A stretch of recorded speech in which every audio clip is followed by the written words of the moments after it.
Hello, and welcome to the Emerson Bible Study Podcast. Hopefully, there's enough light and you can see me as it is a little late tonight when I'm recording this, but I wanted to talk about the sign of the vulture.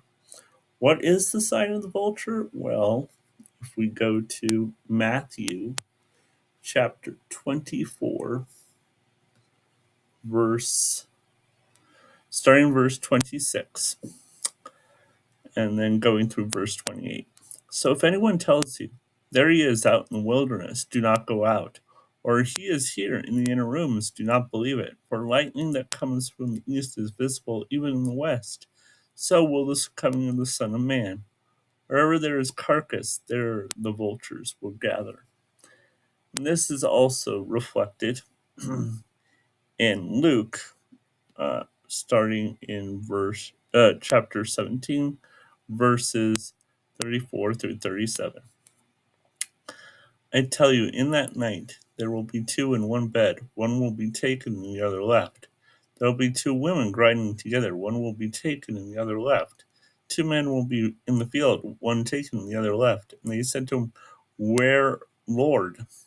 He said to them, Where the corpse is, there the vultures will gather.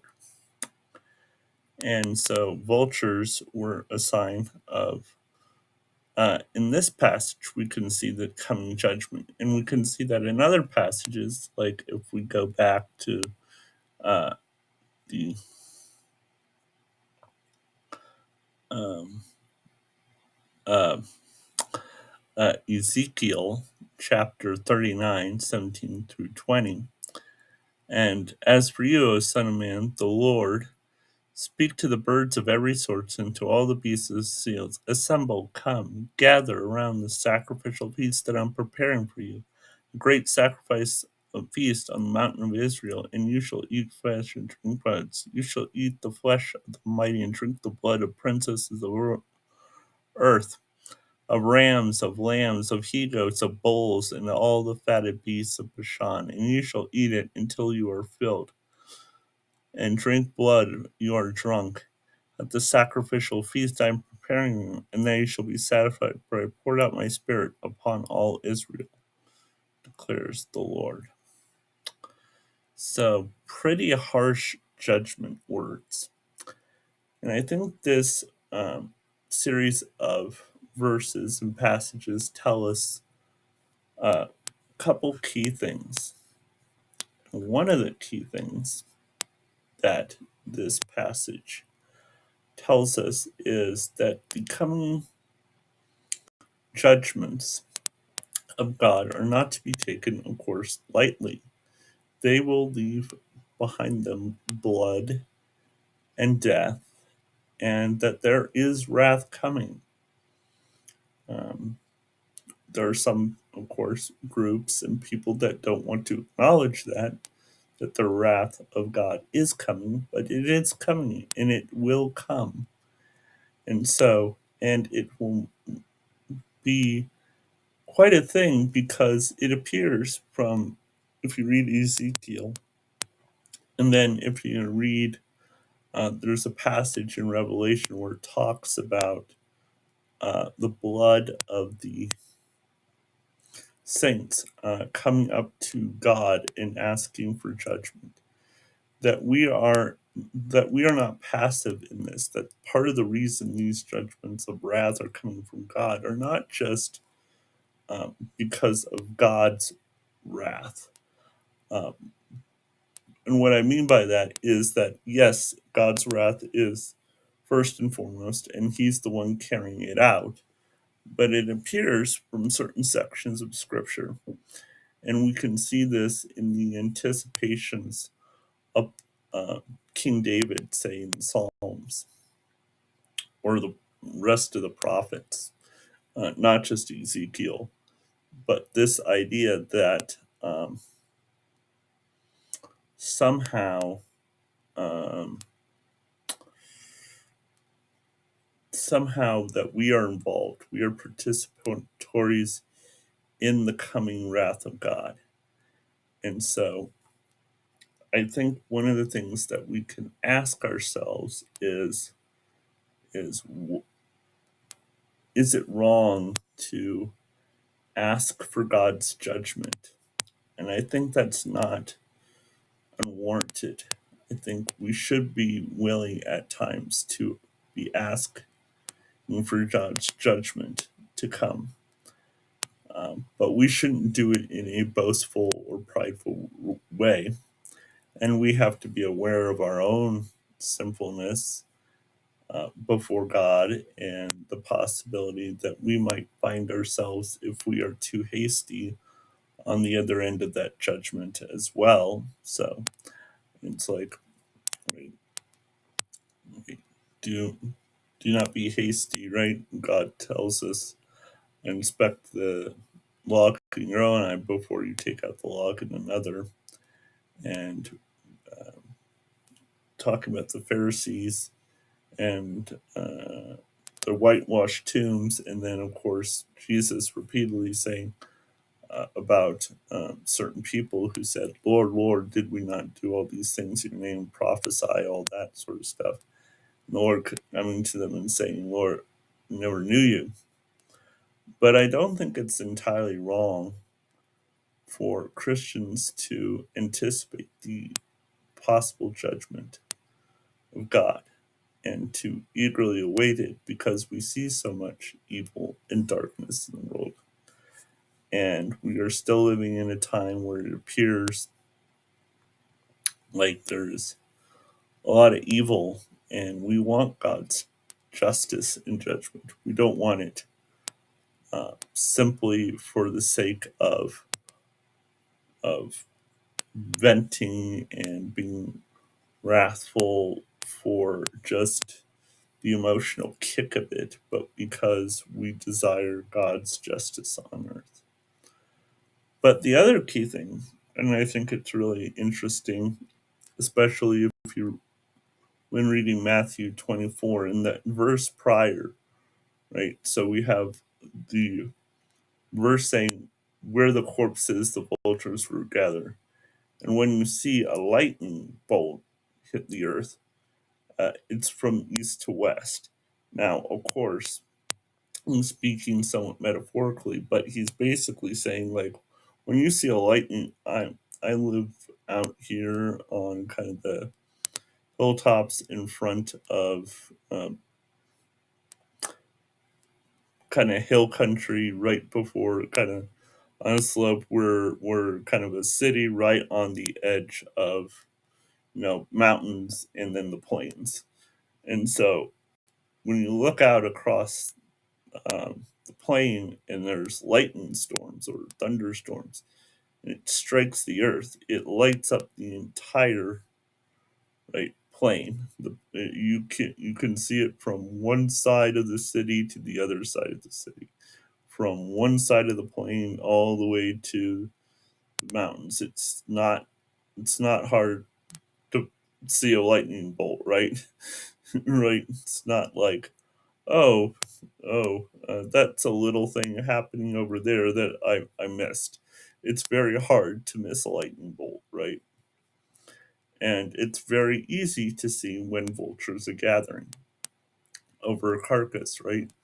We see the birds circling and we know exactly where the carcass is, right? And that death has come, and right, and we're anticipating the that with the second coming Christ there will be death and destruction.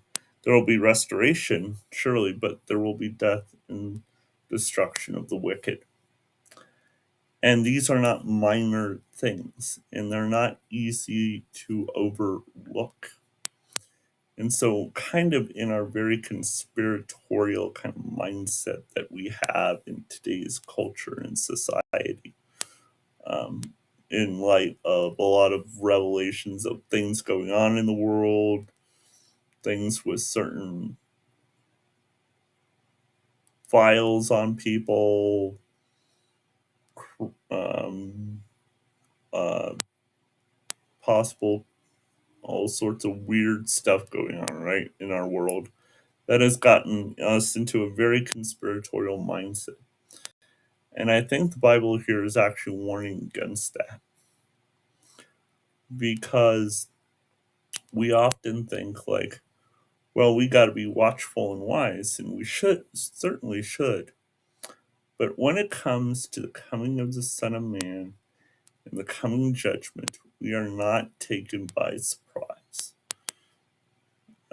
I think it's kind of we can spend all of our time searching the scriptures to know certain things about the second coming of Christ, and um, we should be looking for the patterns that we have seen repeated throughout Scripture, how God manifests Himself among His people, and what to look for in terms of what the people are saying that is false and all that story.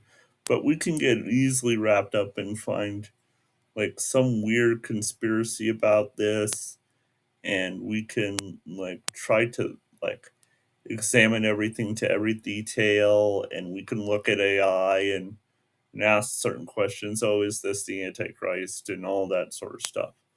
And we can go down rabbit holes when it comes to this stuff. And again, nothing wrong with being uh, shrewd or wise about this. I mean, the Bible tells us to be as wise as serpents. But to act like the coming of the Son of Man is some hidden thing, some secret knowledge that we have access to in only by reading certain books or by looking at certain things. And if you're not well studied on this, you're going to miss Christ, right? It's kind of like the Left Behind series kind of did, where people just vanished and nobody saw this coming. It's kind of weird and odd and stuff. And that's not the way it is. It's a very public, and it's not going to be confusing or misleading or hard to understand what is happening. I think it's going to be very, very clear when Christ is coming back. The signs of his coming, signs of both his just wrath and the signs of his restoration are going to be made complete and whole in a flash that'll be quick and sudden, but also clear.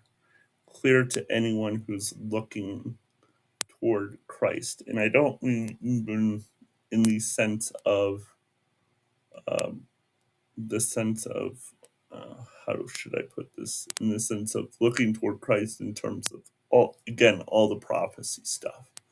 Again, that's all important, and we should study it. There's not again, everything is worth studying and knowing well to know what uh, God is doing in the world currently, so that we can better know what He will do in the future for us. But important thing is, do we know and love Him? Do we know Him and do we love Him? And if we do that, we are able to clearly see second coming. Second coming will be clear to anyone who puts their faith fully in trusting in Jesus Christ. It's not a surprise.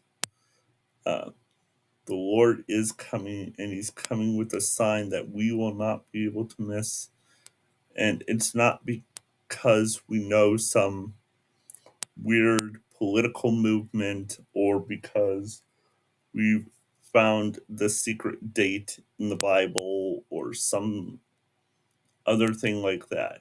What we're going to see is Christ revealed, His true nature, His true character, the thing we have been following all our lives to know and love Him. To know Him is to obey His commandments, and to know Him is to be in fellowship with Him, to be united in His death, burial, and resurrection. Right? Uh, we identify with him and with his sacrifice, right? To be with him in everything. And if we're able to do that in this life, we will know his second coming, and it will be clear, and it won't be a secret to us. It'll be it'll be as clear as day, as clear as a lightning flash, as clear as it is seeing the birds circle in the sky, that we won't be able to miss. And so I think that's an important thing we must know.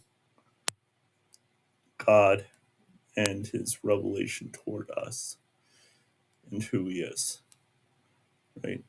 He is not hidden. He has made himself known by the giving of himself.